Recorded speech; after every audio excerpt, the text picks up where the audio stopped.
പ്രസവത്തിൻ്റെ ആ പ്രോസസ്സിന് മുമ്പ് തന്നെ വെള്ളം പോകുന്ന അവസ്ഥ, അതായത് PROM, premature rupture of membrane, ഒരു 10% ആളുകളിൽ കാണാം. ഇത് മജോറിറ്റിയിലും യാതൊരു പ്രശ്നവും ഉണ്ടാക്കാറില്ല, കാരണം കുഞ്ഞ് ഓൾറെഡി മച്വർ ആയിട്ടുണ്ടല്ലോ. വെള്ളം പോകുന്നത് ചിലരത് യൂറിനാണോ പോകുന്നത്, ചിലർക്ക് ഡിസ്ചാർജ് ആണോ എന്ന് ചിലപ്പോൾ കൺഫ്യൂഷൻ ഉണ്ടാവാറുണ്ട്. അപ്പോൾ നമ്മളെപ്പോഴും പറയും ഒരു പാഡ്, ക്ലീനായിട്ടുള്ള നീറ്റായിട്ടുള്ള ഒരു പാഡ് ഉപയോഗിക്കുക. അപ്പോൾ അത് സോക്ഡ് ആവുന്നുണ്ടോ എന്ന് നോക്കുക.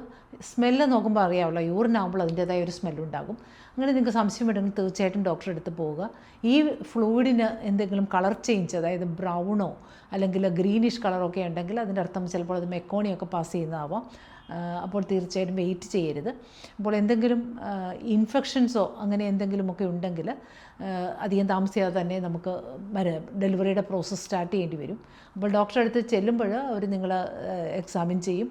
വെള്ളം പോകുന്നുണ്ടെന്ന് ഉറപ്പ് വന്നാൽ സാധാരണ നമ്മളുടെ നാട്ടിൽ നമ്മൾ അഡ്മിറ്റ് ആക്കിയിട്ട് ഈ ഒന്നുകിൽ ഡെലിവറിയുടെ പ്രോസസ്സിന് വേണ്ടിയുള്ള മരുന്ന് വെക്കും, അതല്ല എങ്കിൽ ഉള്ളു പരിശോധിച്ചിട്ട് ആ വജൈനൽ എക്സാമിനേഷൻ്റെ ഫൈൻഡിങ്സും നിങ്ങളെ ജനറലായിട്ട് എക്സാമിൻ ചെയ്ത് നിങ്ങൾക്ക് എന്തെങ്കിലും ഇൻഫെക്ഷൻ ഉണ്ടോ എന്ന് ബ്ലഡ് ടെസ്റ്റ്, യൂറിൻ ടെസ്റ്റ്, അതുപോലെ ഉള്ളിൽ നിന്നുള്ള സ്വാബ് ടെസ്റ്റ്, ഇതൊക്കെ ചെയ്തിട്ട് നിങ്ങൾക്ക് അൾട്രാസൗണ്ടൊക്കെ ചെയ്ത് അതിനുശേഷമാണ് ഡിസൈഡ് ചെയ്യുക. അപ്പോൾ 24 hours വെയിറ്റ് ചെയ്യുന്നതിന് സാധാരണ വേറെ റിസ്ക് ഫാക്ടേഴ്സ് ഒന്നുമില്ലെങ്കിൽ വെയിറ്റ് ചെയ്യാം എന്നുള്ളൊരു ഓപ്ഷൻ ഉണ്ട്. അതല്ലെങ്കിൽ മരുന്നിട്ട് പ്രസവിപ്പിക്കും.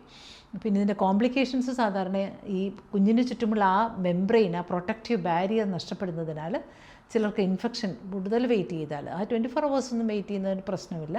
നമ്മൾ കഴിവതും ഏറ്റവും കുറച്ച് വജൈനൽ എക്സാമിനേഷനെ ആ സമയത്ത് ചെയ്യുകയുള്ളൂ. അപ്പോൾ അല്ല കൂടുതൽ സമയം കൂടുതൽ എക്സാമിനേഷൻസും കൂടുതൽ ഡിലേ ഒക്കെ വന്നാൽ ചിലർക്ക് ഇൻഫെക്ഷൻ വരാൻ സാധ്യതയുണ്ട്. വെള്ളം ഒറ്റയടിക്ക് പുറത്തേക്ക് ഒരു ഗഷായിട്ട് പോയി കഴിയുമ്പോൾ ആ ഒരു പ്രഷർ ഡിഫറൻസ് വന്നു കഴിഞ്ഞാൽ ഒത്തിരി ഫ്ലൂയിഡൊക്കെ ഉള്ളവരിൽ ഒരു ഈ പ്ലാസൻ്റ വിട്ടു പോകുന്ന അവസ്ഥ, അതൊക്കെ വളരെ റെയറായിട്ടുള്ള അബ്രപ്ഷൻ എന്നുള്ള കോംപ്ലിക്കേഷൻ ഉണ്ടാവാം.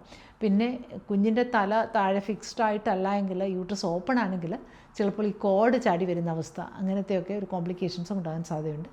പക്ഷേ മജോറിറ്റിയിലും യാതൊരു പ്രോബ്ലവും ഉണ്ടാവാറില്ല.